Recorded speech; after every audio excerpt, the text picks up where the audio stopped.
Human tragedy.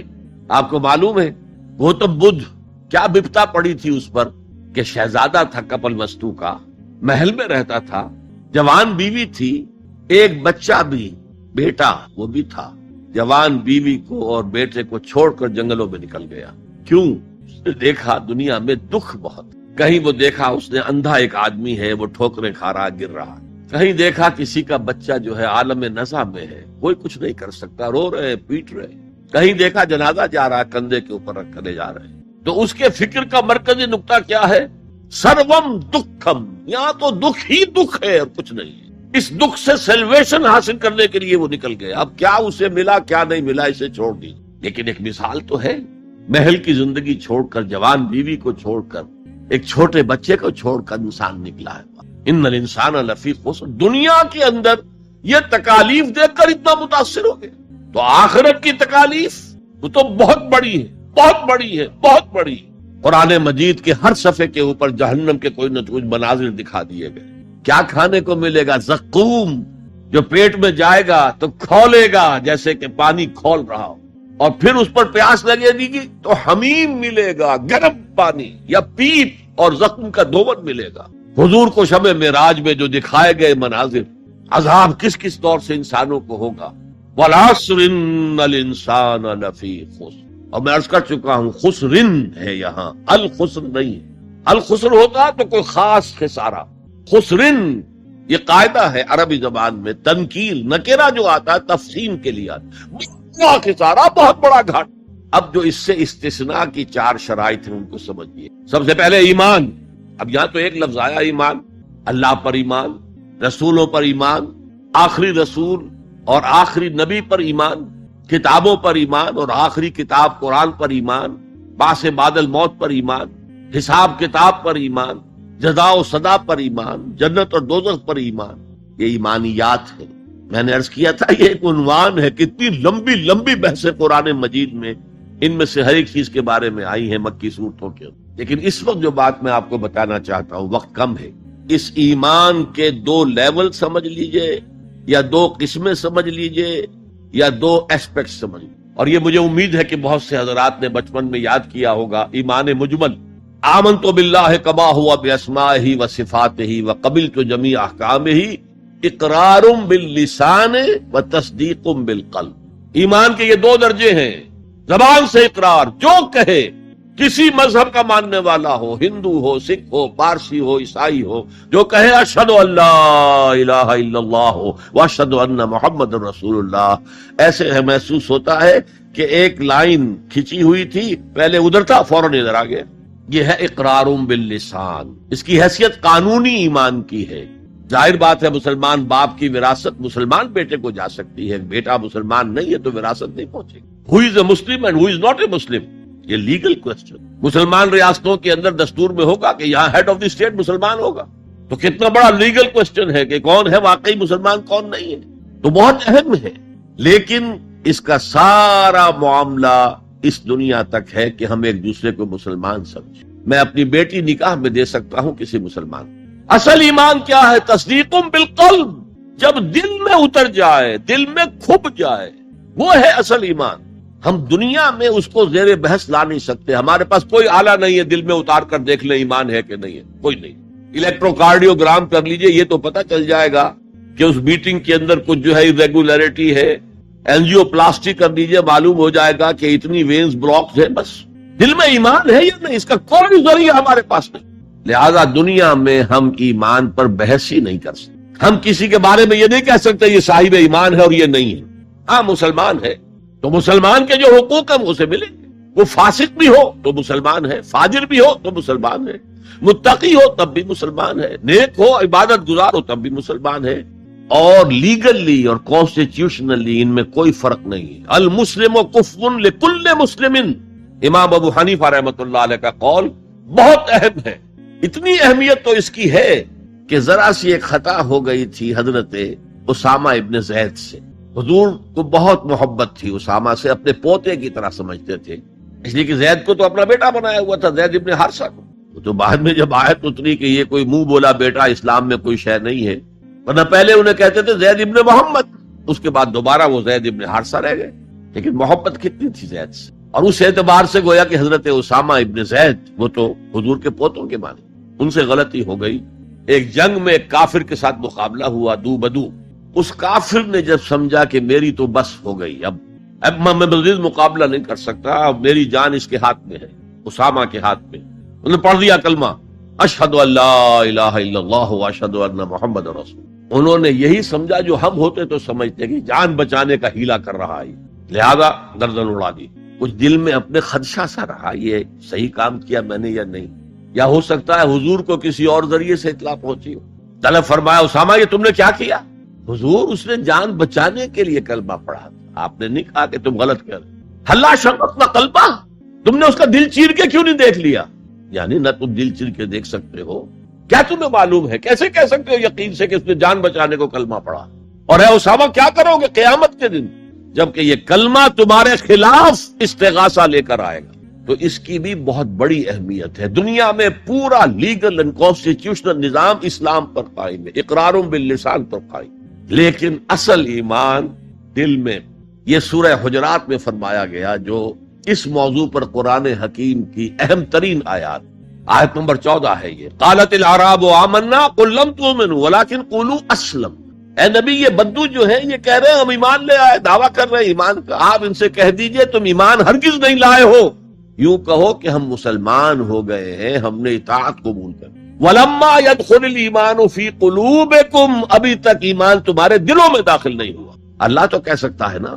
یہ کون سے بدو تھے؟ اصل میں جان لیجئے، اِذَا جَاءَ نَصْرُ اللَّهِ وَالْفَتْحُ وَرَأَيْتَ النَّاسَ يَدْخُلُونَ فِي دِينِ اللَّهِ أَفْوَاجًا، جب حضور کو آخری فتح حاصل ہو گئی تو اب تمام قبیلوں نے باہم مشورہ کیا اپنی اپنی جگہ پر، it's no use resisting now, اب ہم مزید جو ہے محمد کا راستہ روک نہیں سکتے صلی اللہ علیہ وسلم، چلو چلے، اور چل کر اسلام لے آئے۔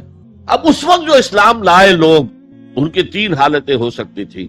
ایک تو یہ کہ واقعی ایمان دیانت کے ساتھ، شعور کے ساتھ، خلوص کے ساتھ ایمان لائے تو وہ مومن ہو گئے، اور ایسا بھی ہو سکتا ہے کچھ لوگوں نے سوچا کہ اب تو ہمارا بس جو ہے نہیں چل رہا ہے، ابھی تو دبک جاؤ ذرا، پھر موقع کا انتظار کر کے کھڑے ہوں گے دوبارہ اور پھر ہم ان کو ختم کر دیں گے، جیسے کہ ہوا حضور کے انتقال کے بعد کتنے بڑے بڑے فتنے اٹھے، جھوٹے نبی کھڑے ہو گئے، مانعین زکوٰۃ کھڑے ہو گئے۔ تیسرا کہ نہ تو مثبت طور پر ان کے دلوں میں ایمان تھا، نہ منفی طور پر دھوکہ دینا مقصود تھا، بس ٹھیک ہے سب جا رہے ہیں ہم بھی ایمان لے آتے ہیں، نہ ایمان نہ نفاق۔ وہ پہلے جنہوں نے دھوکہ دینے کے لیے اور ٹائم گین کرنے کے لیے اور اس لیے کہ اب ہمارا بس نہیں چل رہا ہے، پھر دیکھیں گے، پھر کھڑے ہوں گے، جو انہوں نے یہ کیا وہ منافق، جو صدق کے دل سے ایمان لائے وہ مومن، درمیان میں وہ جو رہ گئے وہ مسلم تو ہے، منافق بھی نہیں ہے، مومن بھی نہیں۔ اس بحث پر ایک عنوان قائم کیا ہے امام ابن تیمیہ نے، اثبات الاسلام بغیر الایمان، بغیر ایمان کے اسلام کا اثبات۔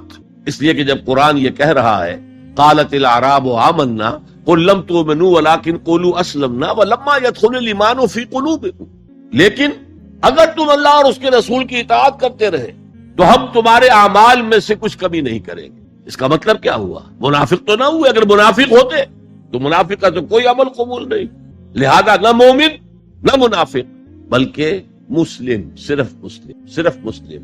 آج کے مسلمانوں کا آپ اگر جائزہ لیں، تجزیہ کریں، عظیم اکثریت 1,00,000 میں سے 99,999 اس کیٹیگری میں فال کریں۔ ایمان کہاں ہے؟ یقین کہاں ہے؟ ہر شخص اپنے گریبان میں جھانکے، مرنے کے بعد جی اٹھنے کا یقین ہے؟ کیا یقین ہے کہ اصل زندگی آخرت کی زندگی ہے؟ وَإِنَّ الدَّارَ الْآخِرَةَ لَهِيَ الْحَيَوَانُ، یقین ہے؟ یقین ہے کہ یہ قرآن اللہ کا کلام ہے؟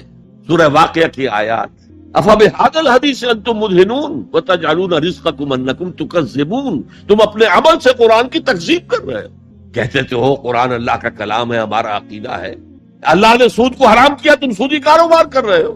مَا آمَنَ بِالْقُرْآنِ مَنِ اسْتَحَلَّ مَحَارِمَهُ، کوئی ایمان نہیں ہے قرآن پر اس شخص کا جس نے اللہ کی حرام کردہ شے، قرآن کی حرام کردہ شے کو اپنے لیے جائز ٹھہرا لیا۔ تو یہ ایمان ہے اصل میں وہ شے جو دل میں داخل ہو جائے۔ چنانچہ یہاں تو نفی کی گئی نا اس کی، تم اپنے آپ کو مسلمان کہہ سکتے ہو، مومن نہیں کہہ سکتے۔ لیکن صحابہ کرام جو سچے اور پکے مومن تھے ان کے بارے میں کیا فرمایا؟ وَلَٰكِنَّ اللَّهَ حَبَّبَ إِلَيْكُمُ الْإِيمَانَ وَزَيَّنَهُ فِي قُلُوبِكُمْ، اللہ نے تمہارے نزدیک ایمان کو محبوب کر دیا ہے اور اسے تمہارے دلوں کے اندر کھبا دیا ہے، مزین کر دیا ہے، منور کر دیا ہے تمہارے دلوں کو۔ دل کا ایمان یہ ہے اصل ایمان۔ اور اصل ایمان کی تعریف کیا ہے پھر؟ دیکھیے کس قدر نیچرل سیکوینس ہے، منطقی بات ہے۔ یہ بدو کہہ رہے ہیں ہم ایمان لے آئے، نبی کہہ دیجئے تم ایمان ہرگز نہیں لائے ہو، ما آمن تم نہیں آیا ہے، لم تؤمنوا، یہ تاکید کے لیے ہوتا ہے، بہت تاکید، ہرگز ایمان نہیں لائے ہو۔ ولیکن قولوا اسلمنا، بلکہ کہو کہ ہم اسلام لے آئے ہیں، ہم نے اطاعت قبول کر لی۔ ولما يدخل الایمان فی قلوبکم، ابھی تب ایمان تمہارے دلوں میں داخل نہیں آیا۔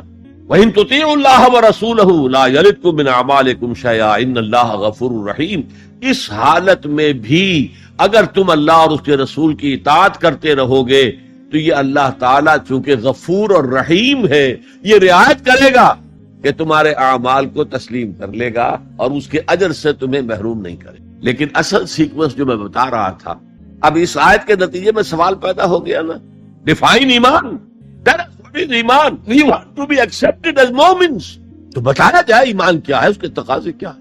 کانٹیکسٹ کے اعتبار سے یہ قرآن مجید کی اہم ترین آیت ہے ایمان کو ڈیفائن کرنے کی۔ انما المؤمنون الذين آمنوا بالله ورسوله ثم لم يرتابوا وجاهدوا باموالهم وانفسهم في سبيل الله، مومن تو صرف وہ ہیں جو ایمان لائے اللہ پر، اس کے رسول پر، پھر شک میں ہرگز نہیں پڑے، یقین کی کیفیت ہو گئی۔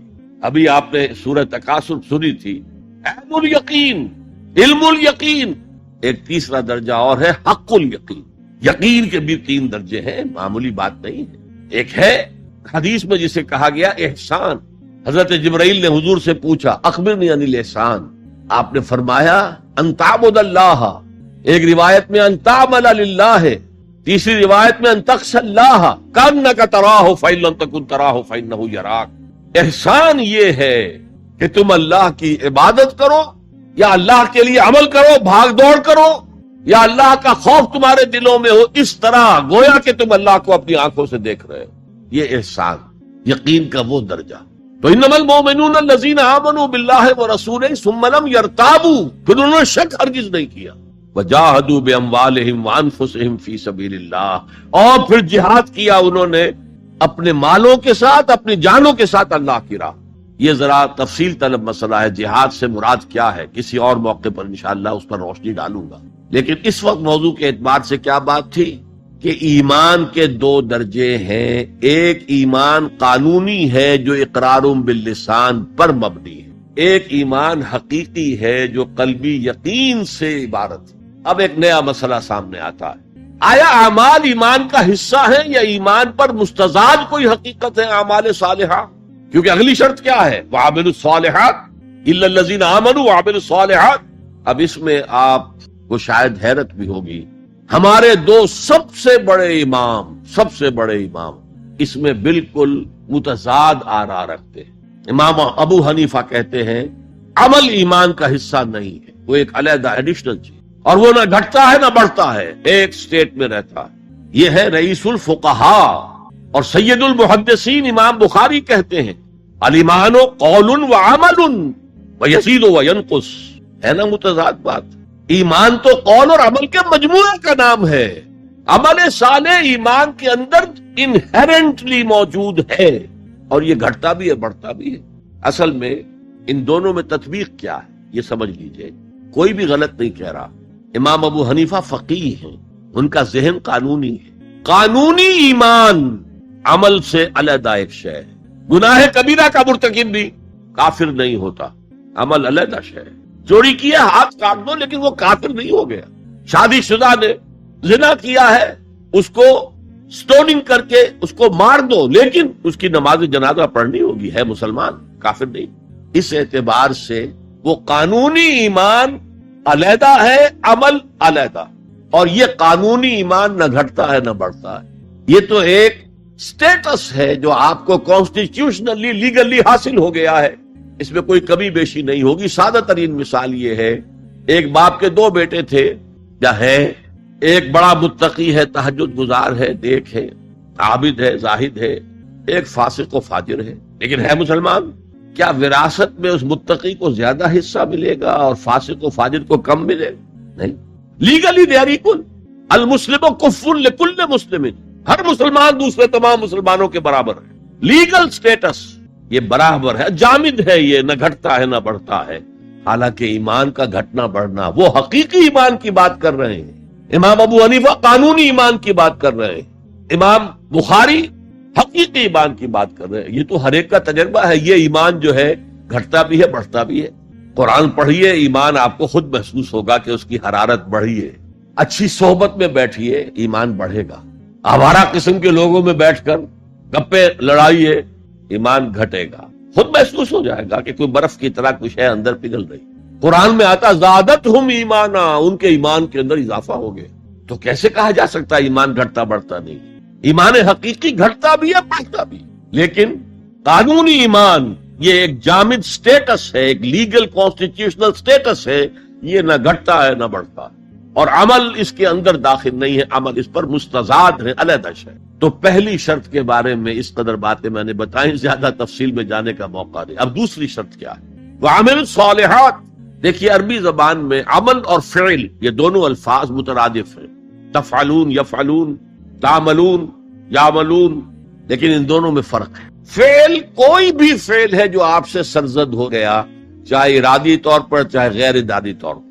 عمل وہ ہے جو ارادے کے تحت کیا جائے، جس میں جد و جہد ہو، جس میں محنت ہو، جس میں مشقت پڑتی ہے. تو فعل اور عمل کے درمیان زمین و آسمان کا فرق ہے. عمل محنت چاہتا ہے، جد و جہد چاہتا ہے، سعی چاہتا ہے. اور صالح سے مراد کیا ہے؟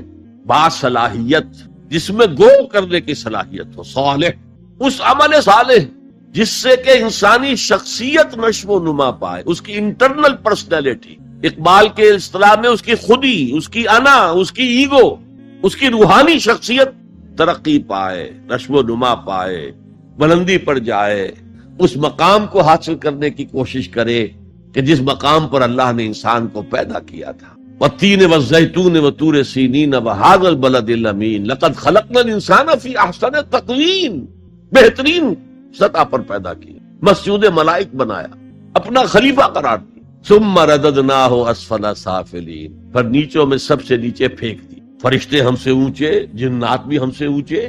جنات کہاں کہاں تک جاتے ہیں؟ میرا یہ خیال ہے کہ کم سے کم سولر سسٹم تک تو جنات کی رسائی ہے.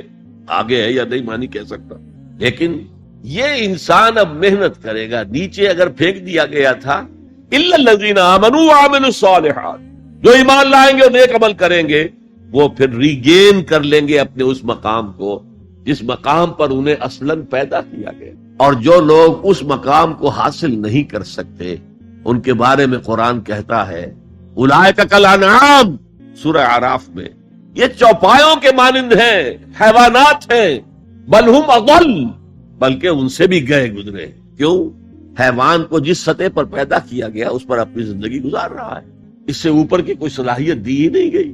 انسان کو لقد خلقنا الانسان فی احسن تقویم، اگر انسان حیوان کی سطح پر گر جائے جیسے کہ آج گر چکا ہے تو وہ حیوانات سے بدتر.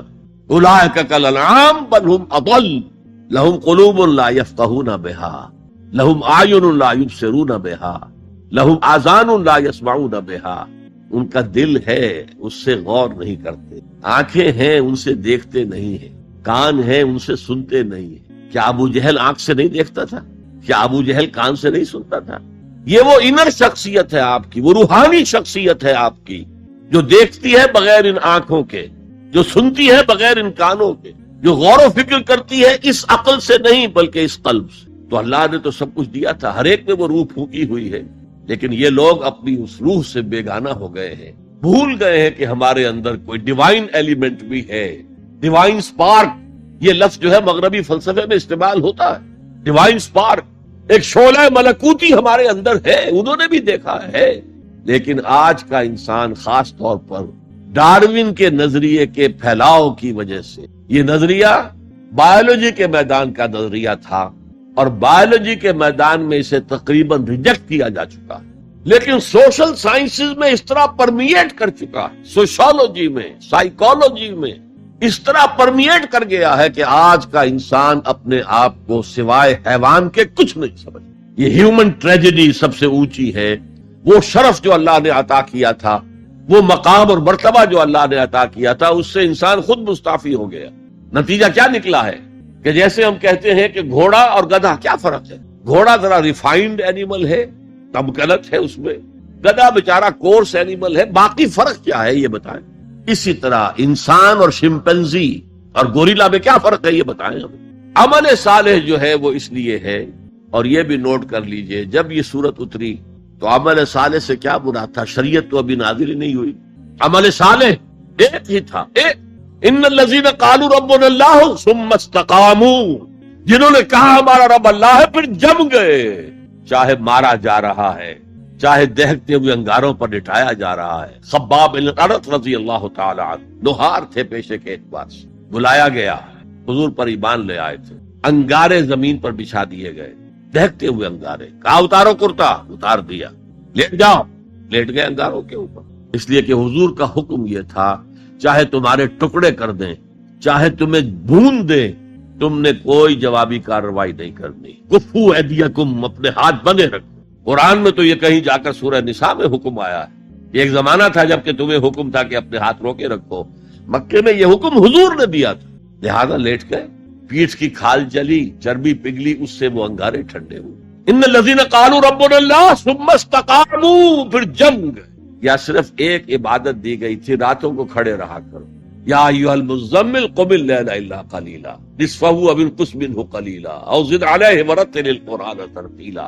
اے کمبل میں لپٹ کر لیٹنے والے صلی اللہ علیہ وسلم، کھڑے رہا کرو رات کو سوائے تھوڑے سے حصے کے، نصفہ آدھی رات، اب انقص منہ قلیلا، یا اس میں سے کچھ کم کر لو تو ایک تہائی رات، اور زد علیہ، یا آدھی رات پر اور اضافہ کرو تو دو تہائی رات، اور قرآن پڑھتے رہو پڑھتے رہو پڑھتے رہو پڑھتے رہو۔ حالانکہ قرآن کتنا نازل ہوا تھا ابھی؟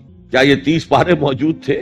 جو چند آیتیں اتری ہیں، repeat and repeat and repeat and repeat, hammer them down into your heart and brain، یہ عبادت تھی۔ باقی نہ ابھی 5 وقتہ نماز ہے، نہ روزہ ہے، کوئی شے نہیں، نہ سود حرام ہے، نہ شراب حرام ہے۔ تو عمل الصالحات اب ہمارے سامنے جب آئیں گے تو اس کے 2 حصے ہیں، ایک بیسک ہیومن موریلٹی، وہ چیزیں جو تمام ادیان، تمام مذاہب، تمام فلسفوں کے اندر مشترک ہیں۔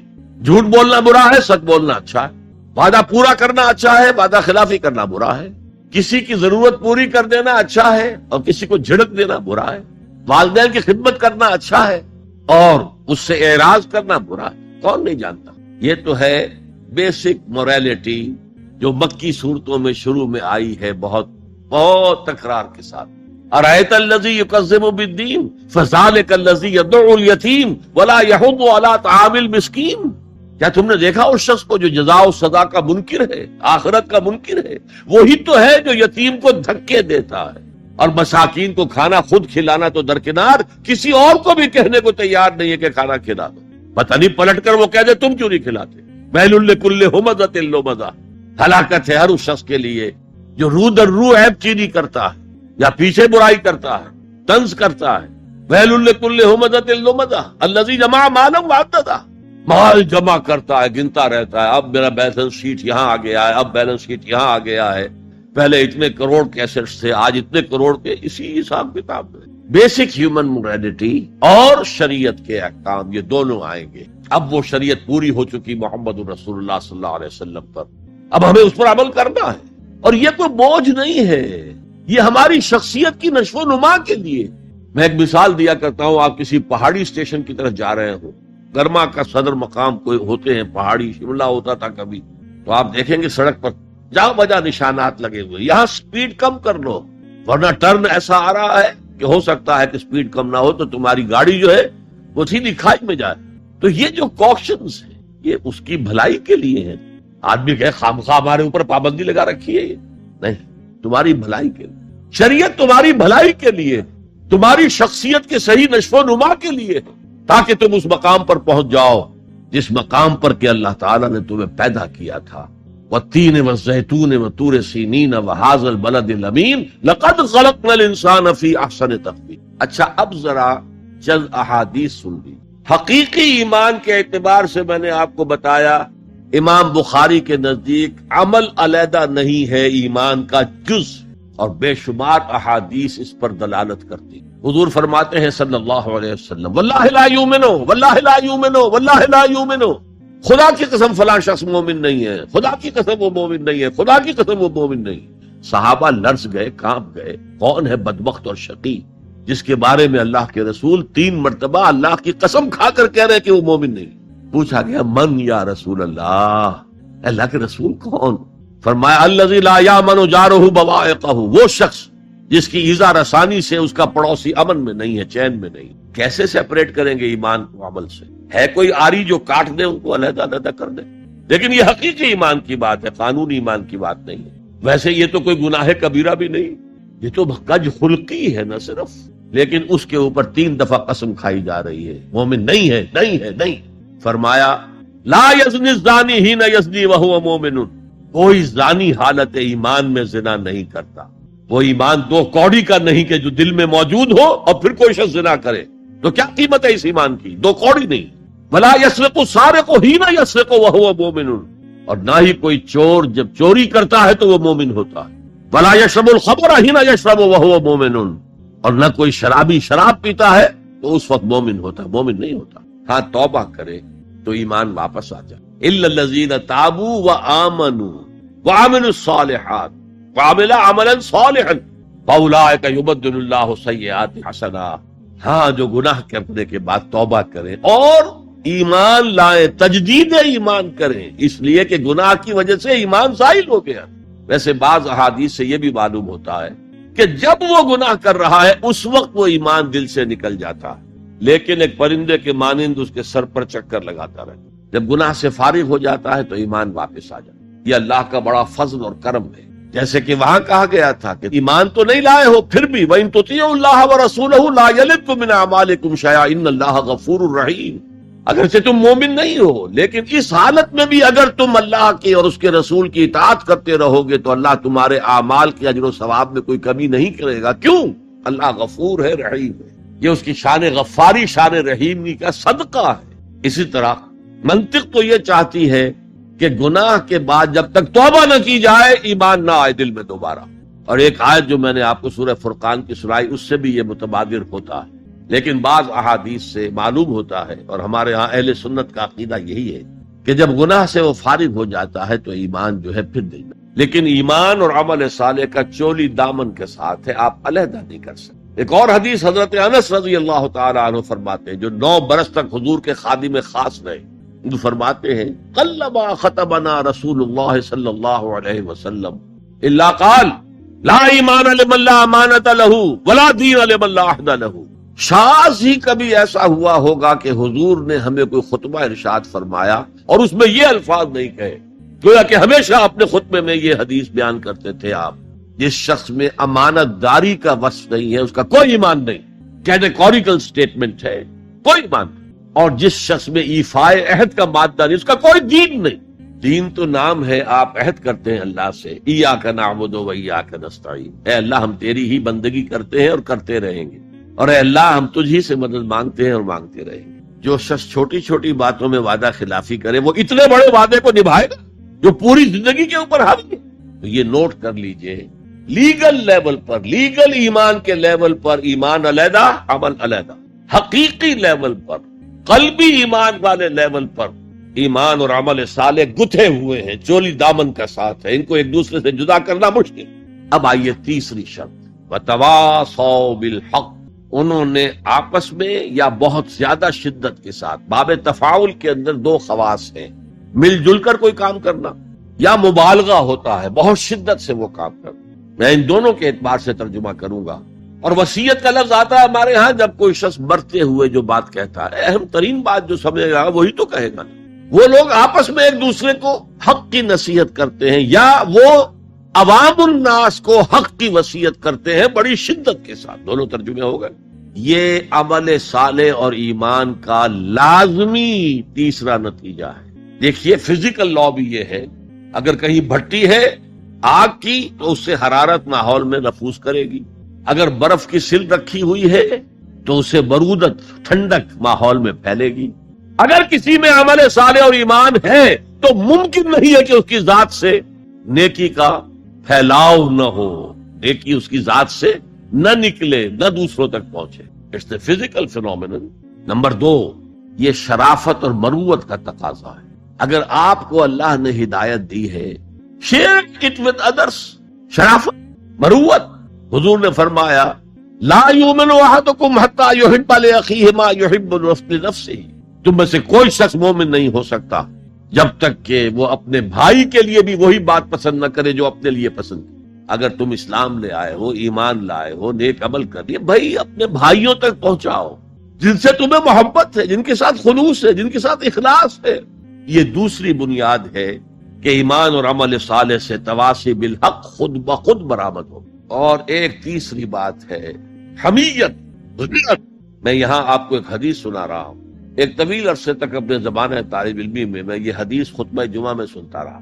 مولانا تھانوی رحمۃ اللہ علیہ نے جو خطبات جمعہ مرتب کی ان میں یہ حدیث. حضور ارشاد فرماتے ہیں اوحى اللہ عز وجل الى جبرائیل علیہ الصلوۃ والسلام ان اقلب مدینۃ کذا وکذا باہلھا. اللہ تعالیٰ نے وحی کے ذریعے سے حکم دیا حضرت جبرائیل کو کہ فلاں فلاں بستیوں کو الٹ دو، تلپٹ کر دو. جیسے صدوم اور عامورہ کی بستیوں پر عذاب آیا تھا، ویسا عذاب ان بستیوں کے اوپر لے آؤ. قال فقال، حضور فرماتے ہیں کہ اس پر حضرت جبرائیل نے عرض کیا یا رب ان فیہا عبدک فلان لم یعصک طرفۃ عین. اے اللہ میں اس بستی کو الٹ دوں، اس میں تو تیرا فلاں بندہ بھی ہے جس نے کبھی پلک جھپکنے جتنی دیر بھی کسی گناہ میں بسر نہیں کی. اب آپ کسی آدمی کی نیکی کا تصور کیجئے. یہ گواہی دینے والے کوئی کرائے کے گواہ نہیں ہے جو عدالتوں میں پھرتے رہتے ہیں جو چاہو گواہی دلوا لو، اتنے پیسے چاہیے. جبرائیل ہے اور کس کی جناب میں کہہ رہے ہیں جہاں ابو جہل بھی جھوٹ نہیں بول سکے گا. یا رب ان فیہا عبدک فلان لم یعصک طرفۃ عین، الٹ دوں اس بستی کو. اب جواب سنیے. قال فقال، حضور فرماتے اس پر اللہ نے فرمایا اقلبھا علیہ وعلیہم، الٹو اس بستی کو، پہلے اس بدبخت پر اور پھر دوسروں پر. فإن وجہہ لم یتمعر فی ساعۃ قط، اس لیے کہ میری غیرت کی وجہ سے کبھی اس کے خون نے جوش نہیں مارا، اس کا چہرے کے اوپر خون نہیں آیا. آپ کو کوئی ماں کی گالی دے، اگر تو آپ میں جان ہے تو وہ جانے دیں گے اس کو، اور اگر جان نہیں ہے آپ اس کا مقابلہ نہیں کر سکتے تب بھی غصہ آئے گا، کانپیں گے آپ غصے کی وجہ سے، چہرہ آپ کا سرخ ہو جائے گا. یہ تو کم سے کم ہوگا نا. لیکن یہ اللہ کا بندہ اپنی نیکی میں لگا رہا. اس نے دیکھا نہیں ماحول میں کیا ہو رہا ہے. ماحول میں اللہ کی شریعت کی دھجیاں بکھیری جا رہی ہیں، ماحول میں اللہ کے احکام پاؤں تلے رونے جا رہے. یہ لگا رہا تو فقط اللہ اللہ اللہ، یہ زیادہ بڑا مجرم. لہذا بستی کو پہلے اس پر پلٹو اور پھر دوسروں پر. یہ ہے تعلق تواصی بالحق کا ایمان اور عمل صالح کے ساتھ. یہ میں پہلے عرض کر چکا ہوں. اس تواصی بالحق میں اصطلاحات بہت سی ہیں. حق کی دعوت دینا، اللہ کی طرف دعوت دینا حق ہے نا، اللہ کی ذات حق ہے. ذالک بان اللہ هو الحق. تو تواصی بالحق میں کیا ہوگا؟ ادع الی سبیل ربک بالحکمۃ والموعظۃ الحسنۃ وجادلهم بالتی احسن. یہ بھی تواصی بالحق ہے. نیکی کا حکم تو بدی سے روکو. تأمرون بالمعروف وتنہون عن المنکر، یہ بھی تواصی بالحق ہے. اور اس کے درجات کہاں سے کہاں تک ہیں. اگر بچے کہیں گلی میں کھیل رہے ہیں، کرکٹ کھیل رہے ہیں، آپ ان سے کہتے ہیں بیٹو یہ یہاں پر کھیلنے کی جگہ نہیں ہے، آپ کسی گاڑی کا شیشہ توڑیں گے، آپ کی گیند جو ہے اس سے کسی گاڑی کو نقصان پہنچے گا، کسی انسان کو چوٹ لگ جائے گی، پھر کیا آپ بچ کر چلے جائیں گے وہاں سے؟ آپ کون ہوتے ہیں؟ ہوگی کہ نہیں؟ ریزنٹمنٹ ہوگی کہ نہیں؟ کبھی بھی اس تواصی بالحق کو خندہ پیشانی سے نہیں سنا گیا، نہیں برداشت کیا. اور اگر کچھ لوگ سمجھتے ہیں کہ ہم تواصی بالحق کر رہے ہیں پھر بھی معاشرہ اس سے کچھ نہ کہے، انہیں کوئی تکلیف نہ پہنچائے، اس کا مطلب ہے انہوں نے حق کا کوئی ایسا حصہ لیا ہے کہ جو لوگوں کی دکھتی رگ کو نہیں چھیڑتا، اس سے بچ بچ کر چل رہے. اگر وہ حق کامل ہو تو باطل کبھی تسلیم نہیں کرے، باطل ریٹیلیٹ کرے. اب آپ سنیے ایک اور بات. یہ چھوٹا حق تھا کہ بیٹو یہاں نہ کھیلو، کسی گراؤنڈ میں جا کر.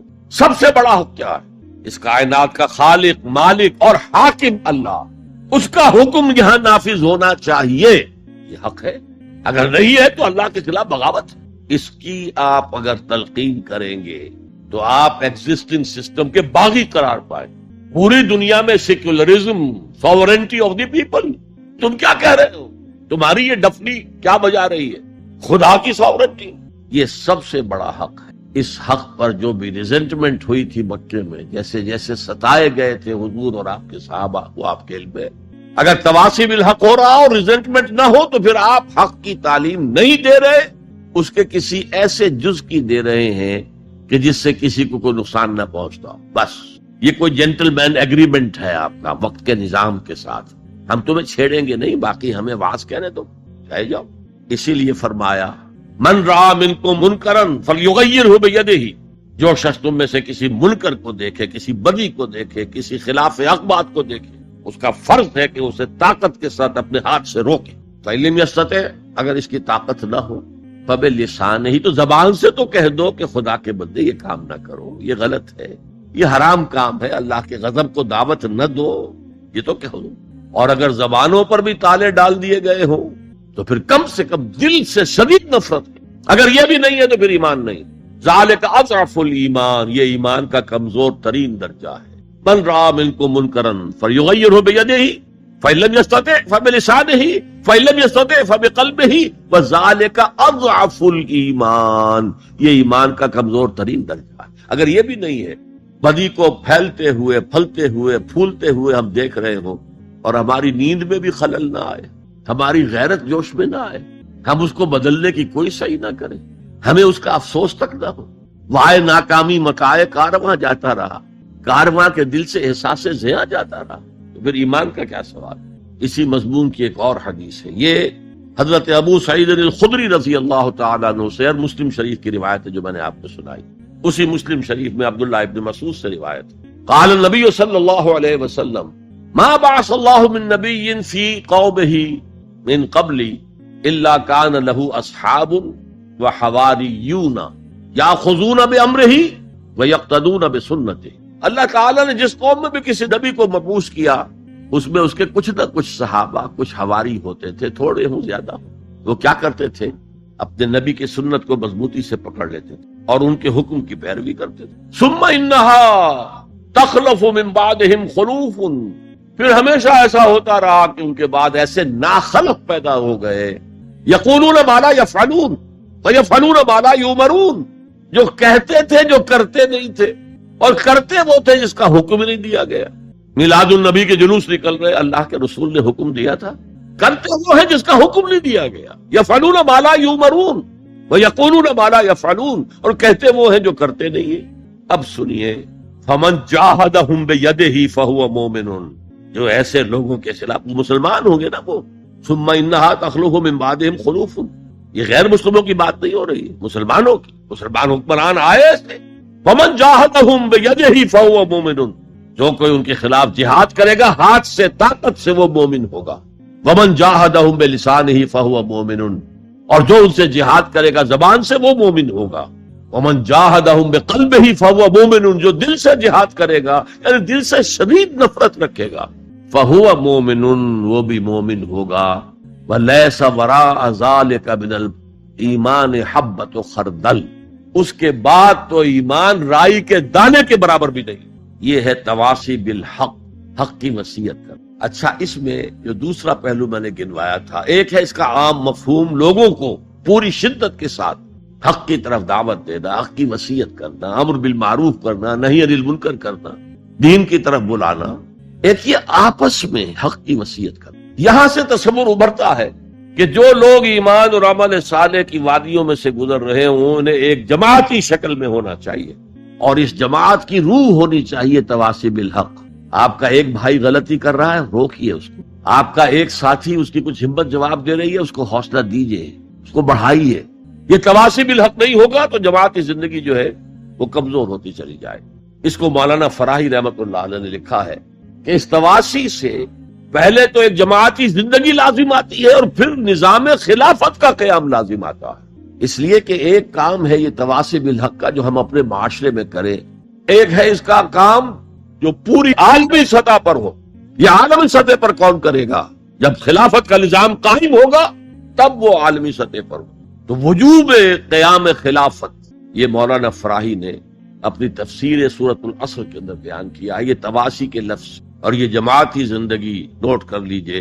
حضور نے فرمایا ید اللہ علی الجماعہ، اللہ کا ہاتھ جماعت کے اوپر ہوتا، یعنی اللہ کی تائید، اللہ کی نصرت جماعت کے ساتھ منحصر۔ حضرت عمر فرماتے لا اسلام الا بالجماعہ ولا جماعہ الا بالامارہ ولا امارہ الا بالاطاعہ، جماعت کے بغیر کوئی اسلام نہیں، اور امارت کے بغیر کوئی جماعت نہیں، اور اطاعت کے بغیر کسی امیر کا کوئی فائدہ ہی نہیں، اس کا حکم مان۔